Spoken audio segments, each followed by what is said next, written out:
Hello friends, ಹೇಗಿದ್ದೀರಾ? ಇವತ್ತು ಮೆಂತ್ಯ ದೋಸೆನ ಮಾಡೋದು ಹೇಳ್ಕೊಡ್ತೀನಿ ನೋಡಿ. ಈ ಗ್ಲಾಸಲ್ಲಿ 3 ಗ್ಲಾಸ್ ಅಕ್ಕಿನ ತೊಗೊಂಡಿದ್ದೀನಿ ನಾನು. ರೇಷನ್ ಅಕ್ಕಿನ ತೊಗೋಬೇಕು ಇದಕ್ಕೆ. ಹಾಗೆಯೇ 1 ಹಿಡಿ ಉದ್ದಿನಬೇಳೆ, ಜಾಸ್ತಿ ಬೇಕಾಗಲ್ಲ.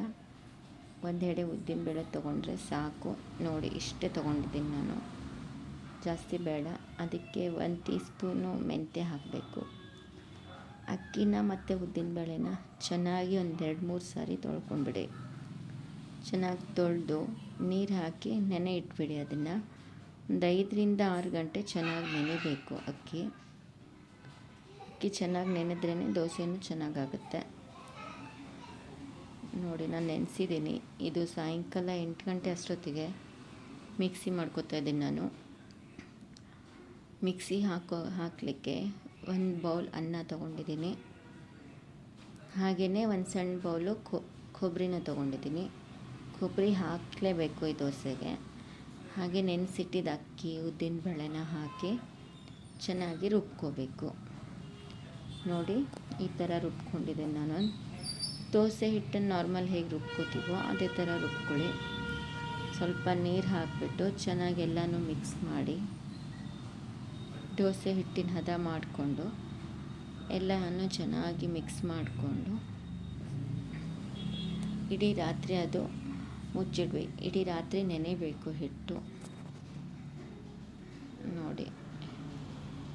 ಇದು ನೆಕ್ಸ್ಟ್ ಡೇ ಮಾರ್ನಿಂಗು ಬೆಳಗ್ಗೆ ಟಿಫನ್ ಮಾಡಬೇಕಾದ್ರೆ ತೋರಿಸ್ತಾ ಇದ್ದೀನಿ ನಾನು ನಿಮಗೆ ನೋಡಿ. ಹಿಟ್ಟು ಎಷ್ಟು ಚೆನ್ನಾಗಿ ಬಂದಿದೆ ಅಂತ. ಉಪ್ಪು ಎಷ್ಟು ಬೇಕೋ ಅಷ್ಟು ರುಚಿಗೆ ಹಾಕ್ಕೊಳ್ಳಿ. ಹಾಗೆ ಚಿಟಿಕೆ ಅರಿಶಿನ ಹಾಕಬೇಕು.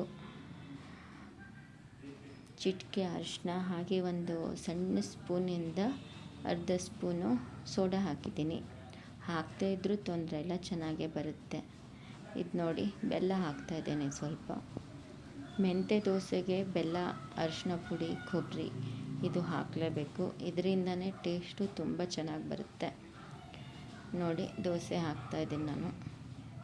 ತುಂಬ ತೆಳ್ಳಗೆ ಹಾಕಬೇಕಂತಿಲ್ಲ, ಸ್ವಲ್ಪ ದಪ್ಪನೇ ಹಾಕ್ಕೊಳ್ಳಿ. ಬ್ರೆಡ್ ಥರ ಚೆನ್ನಾಗಿ ಬರುತ್ತೆ.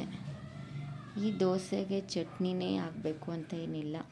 ತಿಳಿ ಬೆಲ್ಲ ಸಿಗುತ್ತಲ್ಲ, ತಿಳಿ ಬೆಲ್ಲಕ್ಕೆ ಸ್ವಲ್ಪ ತುಪ್ಪ ಹಾಕ್ಕೊಂಡು ಬಿಸಿ ಬಿಸಿ ದೋಸೆನ ತಿಂದರೆ ತುಂಬ ರುಚಿಯಾಗಿರುತ್ತೆ. ಖಂಡಿತವಾಗ್ಲೂ ಎಲ್ರಿಗೂ ಇಷ್ಟ ಆಗುತ್ತೆ. ಒಂದು ಸತಿ ಮನೇಲಿ ಮಾಡಿ ಟೇಸ್ಟ್ ನೋಡಿ, ಪದೇ ಪದೇ ಮಾಡ್ಕೋತೀರ. ಹಿಟ್ಟನ್ನು ಒಂದು 3-4 ದಿನ ಫ್ರಿಜ್ಜಲ್ಲಿಟ್ಟು ನಾವು ಯೂಸ್ ಮಾಡ್ಕೋಬೋದು.